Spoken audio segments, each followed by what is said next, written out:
All right, what is up everyone? In this guide, I'm going to show you guys how to lock a image or text in place in Canva. If this helps you out, leave a like and comment for the algorithm, but please don't subscribe to me. We're going to open up our file here. We have a nice green background here, and I'm going to add some headings and some titles and stuff, and I'm going to add an image of a cow.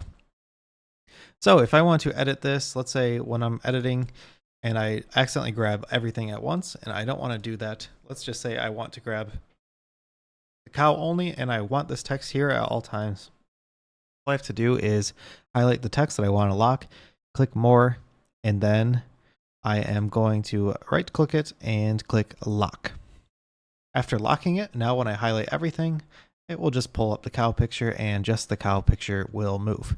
So that is how to lock a image in place or text in place in Canva. I hope that helped you guys out and have a good day.